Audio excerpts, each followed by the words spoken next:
ಶಿರಸಿ ನಗರದ ಹೊಸಪೇಟೆ ರಸ್ತೆಯಲ್ಲಿ ಬ್ರೌನ್ವುಡ್ ಸಂಸ್ಥೆಯ ಪೀಠೋಪಕರಣಗಳ ನೂತನ ಮಳಿಗೆಯನ್ನು ವಾದ್ಯ ಮೇಳಗಳೊಂದಿಗೆ ಶಾಸಕ ಭೀಮಣ್ಣ ನಾಯ್ಕ ಅವರು ಉದ್ಘಾಟಿಸಿದರು. ನಂತರ ಮಾತನಾಡಿದ ಶಾಸಕರು, ಉಡುಪಿಯಲ್ಲಿ ಚಿಕ್ಕದಾಗಿ ಚಿಗುರೊಡೆದು ಇಂದು ಭಟ್ಕಳ, ಕುಮಟಾ, ದಾಂಡೇಲಿ ಸೇರಿದಂತೆ ಇದೀಗ ಶಿರಸಿ ನಗರದ ಪ್ರಮುಖ ರಸ್ತೆಯಲ್ಲಿ ಇಷ್ಟೊಂದು ವಿಶಾಲ ಜಾಗದಲ್ಲಿ ಈ ಫರ್ನಿಚರ್ ಮಳಿಗೆ ಪ್ರಾರಂಭಿಸಿರುವುದು ಸಂತಸ ತಂದಿದೆ. ಇಲ್ಲಿ ದೊರೆಯುವ ಪೀಠೋಪಕರಣಗಳೆಲ್ಲವೂ ಚೈನಾ ದೇಶದ ಮಾರುಕಟ್ಟೆಯಲ್ಲಿ ದೊರೆಯುವ ಪೀಠೋಪಕರಣಗಳಿಗೆ ಹೋಲುತ್ತವೆ. ಅದಕ್ಕಾಗಿ ಸಾರ್ವಜನಿಕರು ಇದರ ಲಾಭವನ್ನು ಪಡೆದುಕೊಳ್ಳಬೇಕೆಂದು ತಿಳಿಸಿದರು. ಅದಲ್ಲದೆ ಸಂಸ್ಥೆಯವರು ಈ ನೂತನ ಮಳಿಗೆಯನ್ನು ಪ್ರಾರಂಭಿಸುವ ಮೂಲಕ ನೂರಾರು ಜನರಿಗೆ ಉದ್ಯೋಗ ಸೃಷ್ಟಿ ಮಾಡಿಕೊಟ್ಟಂತಾಗಿದೆ ಎಂದರು.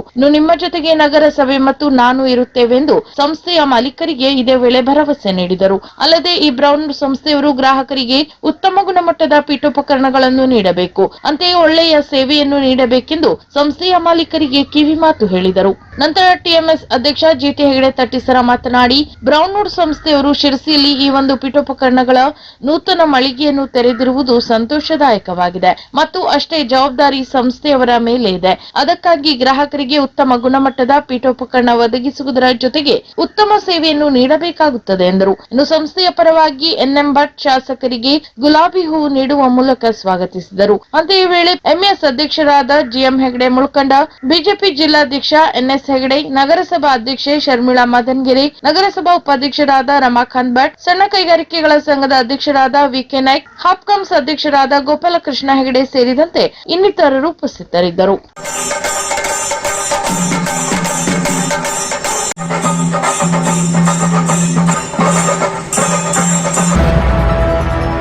ಬಿಡುವಿಲ್ಲದ ಒತ್ತಡದ ಕರ್ತವ್ಯದ ನಡುವೆಯೂ ಸಾಹಿತ್ಯ ಕ್ಷೇತ್ರವನ್ನು ಎಲೆಮರೆಯ ಕಾಯಿಯಂತೆ ಬೆಳೆಸುತ್ತಿರುವ ಕವಿ ಹೃದಯದ ಶಿರಸಿ ನಗರ ಠಾಣೆ ಪಿಎಸ್ಐ ನಾಗಪ್ಪ ಬಿಯವರ ಚೊಚ್ಚಲ ಕೃತಿ ನೆತ್ತರಲ್ಲಿ ನೆಂದ ಹೂವು ಡಿಸೆಂಬರ್ 3ರಂದು ಶಿರಸಿಯ ನೆಮ್ಮದಿ ರಂಗಧಾಮದಲ್ಲಿ ನಡೆಯಲಿರುವ ಉತ್ತರ ಕನ್ನಡ ಜಿಲ್ಲಾ 24ನೇ ಕನ್ನಡ ಸಾಹಿತ್ಯ ಸಮ್ಮೇಳನದಲ್ಲಿ ಬಿಡುಗಡೆಯಾಗಲಿದೆ.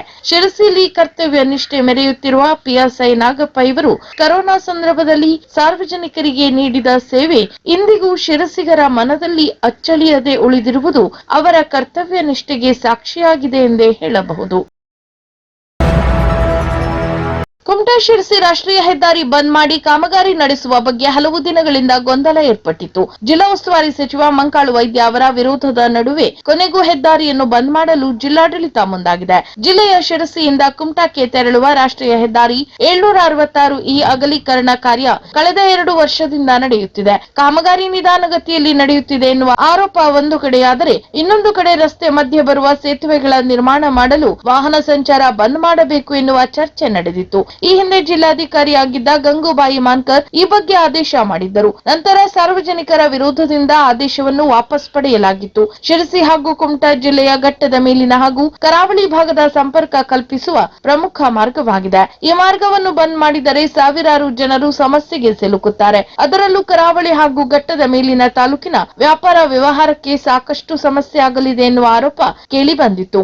ಇನ್ನು ಜಿಲ್ಲಾ ಉಸ್ತುವಾರಿ ಸಚಿವ ಮಂಕಾಳು ವೈದ್ಯ ಅವರು ಸಹ ರಸ್ತೆ ಬಂದ್ ಮಾಡಬಾರದು, ಹಾಗೆಯೇ ಕಾಮಗಾರಿ ನಡೆಸಲಿ ಎಂದು ಹಲವು ಬಾರಿ ಹೇಳಿದ್ದರು. ಇನ್ನು ಶಿರಸಿ ಶಾಸಕ ಭೀಮಣ್ಣ ನಾಯ್ಕ್, ಸಂಸದ ವಿಶ್ವೇಶ್ವರ ಹೆಗಡೆ ಕಾಗೇರಿ ರಸ್ತೆ ಬಂದ್ ಮಾಡಿ ಕಾಮಗಾರಿ ನಡೆಸಲಿ ಎಂದು ಹೇಳಿದರೆ ಕೆಲ ಶಾಸಕರು ಬಂದ್ ಮಾಡುವುದು ಬೇಡ ಎಂದು ತಿಳಿಸಿದ್ದರು. ಇನ್ನು ಶಿರಸಿ ಹಾಗೂ ಕುಮಟಾ ಶಾಸಕರು ಬಂದ್ ಮಾಡುತ್ತೇವೆ ಎಂದು ಹೇಳಿದರೆ ನಮಗೇನು ಅಭ್ಯಂತರ ಇಲ್ಲ, ಬೇಕಾದರೆ ಬಂದ್ ಮಾಡಿಕೊಳ್ಳಲಿ, ಜನರ ಸಮಸ್ಯೆ ಬಗ್ಗೆ ಗಮನದಲ್ಲಿಟ್ಟುಕೊಳ್ಳಬೇಕು ಎಂದು ಸಚಿವ ಮಂಕಾಳು ವೈದ್ಯ ಹೇಳಿದ್ದರು. ಇದರ ನಡುವೆ ಹೆದ್ದಾರಿಯನ್ನು ಬಂದ್ ಮಾಡಿ ಕಾಮಗಾರಿ ಮುಂದುವರಿಸಲು ಸಿದ್ಧತೆ ಮಾಡಿಕೊಳ್ಳಲಾಗಿದೆ. ಕಾಮಗಾರಿಗೆ ವೇಗ ನೀಡುವ ನಿಟ್ಟಿನಲ್ಲಿ ಡಿಸೆಂಬರ್ 2ರಿಂದ ರಸ್ತೆ ಸಂಚಾರ ಬಂದ್ ಆಗಲಿದ್ದು 25 ಫೆಬ್ರವರಿವರೆಗೆ ವಾಹನ ಸಂಚಾರ ಸಂಪೂರ್ಣ ನಿರ್ಬಂಧ ಇರಲಿದೆ ಎಂದು ಜಿಲ್ಲಾ ಪೊಲೀಸ್ ವರಿಷ್ಠಾಧಿಕಾರಿ ಎಂ ನಾರಾಯಣ ಅವರು ತಿಳಿಸಿದ್ದಾರೆ.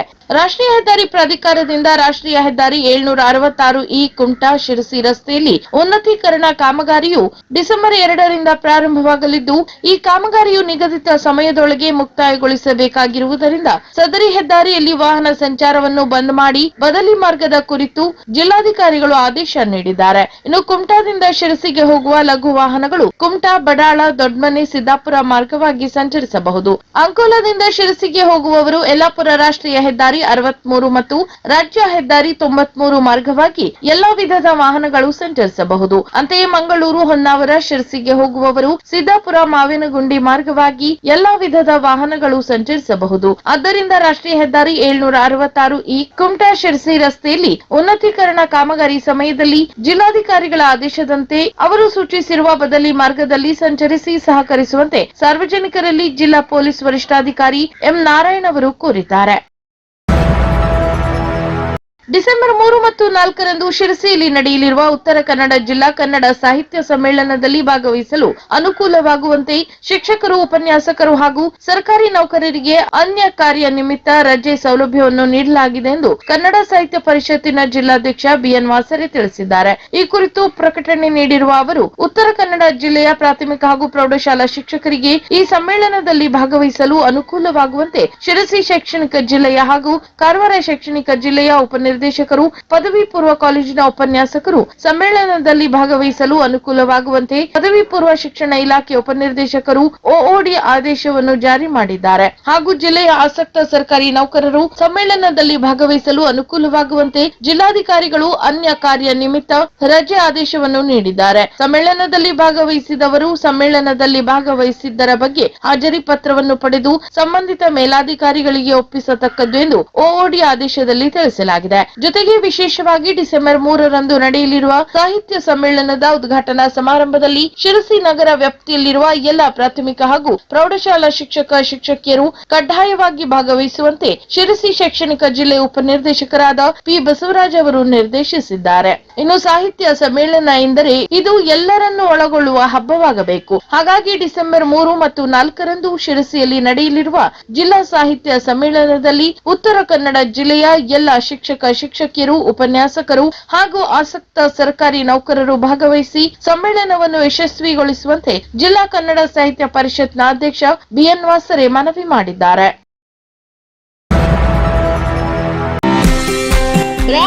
ಶೋರೂಮ್ ಉಡುಪಿಯ ಹೆಸರಾಂತ ಫರ್ನಿಚರ್ ತಯಾರಿಕಾ ಫ್ಯಾಕ್ಟರಿಯಿಂದ ನೇರ ನಿಮ್ಮ ಮನೆಗೆ ಕೊಂಡೊಯ್ಯುವ ಅವಕಾಶ. ಶಿರಸಿಯ ಹವಾಮಾನಕ್ಕೆ ಹೊಂದಿಕೊಳ್ಳುವ 100% ಗ್ಯಾರಂಟಿಯೊಂದಿಗೆ ನಮ್ಮ ಸೇವೆ ಈಗ ಶಿರಸಿ ನಗರದಲ್ಲಿ.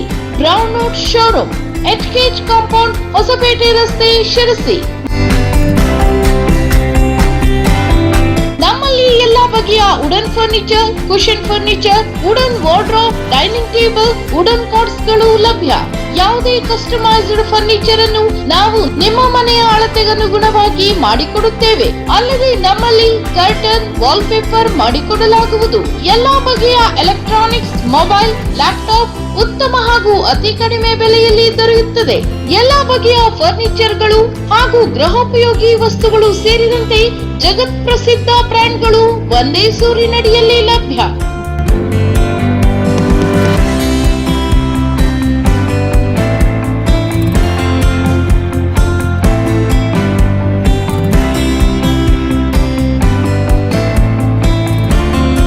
ಶುಭಾರಂಭದ ಕೊಡುಗೆಯಾಗಿ ಎಲ್ಲಾ ಫರ್ನಿಚರ್ಗಳ ಮೇಲೆ 30% 20% ರಿಯಾಯಿತಿ ನೀಡಲಾಗುವುದು. ಅಲ್ಲದೆ ಖಚಿತ ಉಡುಗೊರೆ ಮತ್ತು ಹೋಮ್ ಡೆಲಿವರಿ ವ್ಯವಸ್ಥೆಯೂ ಲಭ್ಯವಿದೆ. Brownwood furniture, interior, electronics and home appliances, HKH compound, Hosapete ರಸ್ತೆ, ಶಿರಸಿ.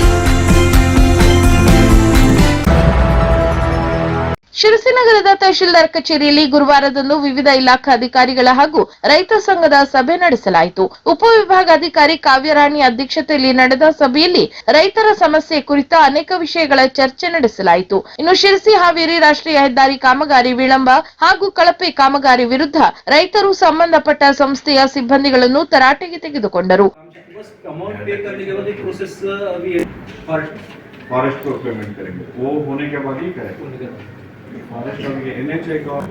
ಪ್ರತಿ ಡೈಲಿ ಅಪ್ಡೇಟ್ ಕೊಡಿ ಅಂತ ಹೇಳಿದ್ರು.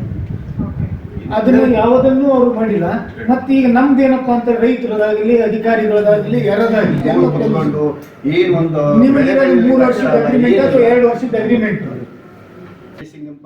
ಇನ್ನು ರೈತರಿಗೆ ನೀಡಬೇಕಾದ ಬೆಳೆ ವಿಮೆ ಇದುವರೆಗೂ ರೈತರ ಖಾತೆಗೆ ಜಮಾ ಆಗದಿರುವುದಕ್ಕೆ ಬೇಸರ ವ್ಯಕ್ತಪಡಿಸಿದರು. ಅಲ್ಲದೆ ಕಾಡು ಪ್ರಾಣಿಗಳಿಂದ ಬೆಳೆಗಳಿಗೆ ಅಪಾರವಾದ ಹಾನಿಯಾಗುತ್ತಿದೆ.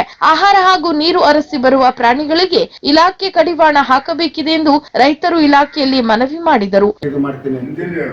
ನೀವು ಪೋರಾಡ್ತೀರಿ, ನಾವು ರೈತರು ಸಾಯ್ತಾ ಇದೀವಿ. ರೈತರಲ್ಲ, ಪ್ರತಿಯೊಬ್ಬರು ಸಾರ್ವಜನಿಕರು ಯಾರು ನಿಮ್ಗೇನು ಒಳ್ಳೆ ರೀತಿಯಿಂದ ಆಶೀರ್ವಾದ ಮಾಡ್ತಾ ಇಲ್ಲ. ಪ್ರತಿಯೊಬ್ರು ನಿಮ್ಗೆ ಹಿಡಿ ಶಾಪ ಹಾಕ್ತಾರೆ. ಯಾಕಲ್ಲ ಅವರೆಲ್ಲ ಸರಿಯಾಗಿ ಕ್ಲಿಯರೆನ್ಸ್ ಮಾಡಿಕೊಟ್ಟಿದಾರಲ್ಲ. ನಿಮಗೆ ಮತ್ತೆ ಮಳೆಗಾಲ ಸ್ಟಾರ್ಟ್ ಆಯ್ತು. ಈಗ ಡಿಸೆಂಬರ್ ಜನವರಿ ಮುಗಿತಾ ಬಂತು. ಈಗ ಜನವರಿ ಇಲ್ಲ, ನೀರು ಹೊಡೆಯೋದು. ಇನ್ನು ಸಭೆಯಲ್ಲಿ ತಹಶೀಲ್ದಾರ್ ಶ್ರೀಧರ್ ಮುಂದಲಮನೆ, ಡಿವೈಎಸ್ಪಿ ಕೆಎಲ್ ಗಣೇಶ್, ರೈತ ಮುಖಂಡ ರಾಘವೇಂದ್ರ ಕಿರುವತ್ತಿ, ರೈತ ಸಂಘದ ಜಿಲ್ಲಾಧ್ಯಕ್ಷ ಸತೀಶ್ ನಾಯ್ಕ್, ಕಾರ್ಯದರ್ಶಿ ನಾಗರಾಜ್ ಡಾಂಗಿ, ಕೃಷಿ ಇಲಾಖೆ ನಿರ್ದೇಶಕ ಸತೀಶ್ ಸೇರಿದಂತೆ ಮತ್ತಿತರರು ಉಪಸ್ಥಿತರಿದ್ದರು.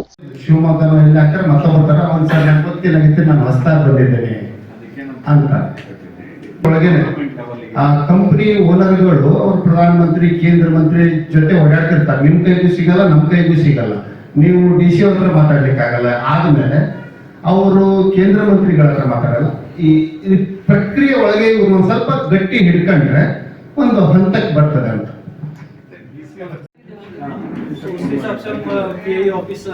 हमारा जो काम करने का है शिक्षित है।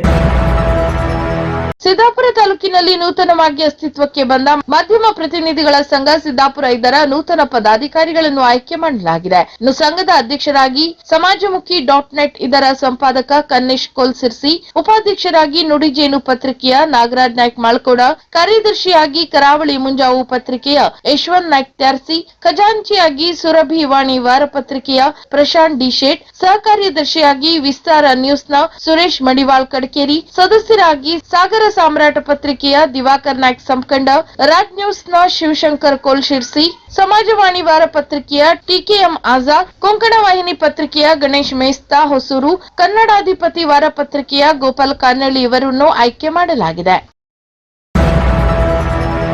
ಸಿದ್ದಾಪುರ ತಾಲೂಕಿನ ಭುವನಗಿರಿ ಸಮೀಪದ ಹೊಸಳ್ಳಿಯಲ್ಲಿ ವೇಣುಗಾನ ಲಯ ವಿನೋದ ಎಂಬ ವಿಶೇಷ ಕಾರ್ಯಕ್ರಮವನ್ನು ಸೋಮವಾರದಂದು ಸಂಜೆ ಶ್ರೀರಾಮ ದೇವಾಲಯದ ಆವರಣದಲ್ಲಿ ಏರ್ಪಡಿಸಲಾಗಿತ್ತು.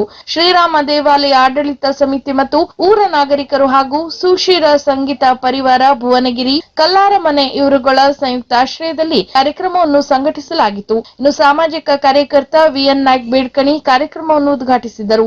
ನಂತರ ಮಾತನಾಡಿದ ಅವರು, ಇಂತಹ ವಿನೂತನ ಕಾರ್ಯಕ್ರಮವನ್ನು ಸಂಯೋಜಿಸಿದ ಸಂಘಟನೆಗಳ ಕೆಲಸ ನಿಜಕ್ಕೂ ಶ್ಲಾಘನೀಯ.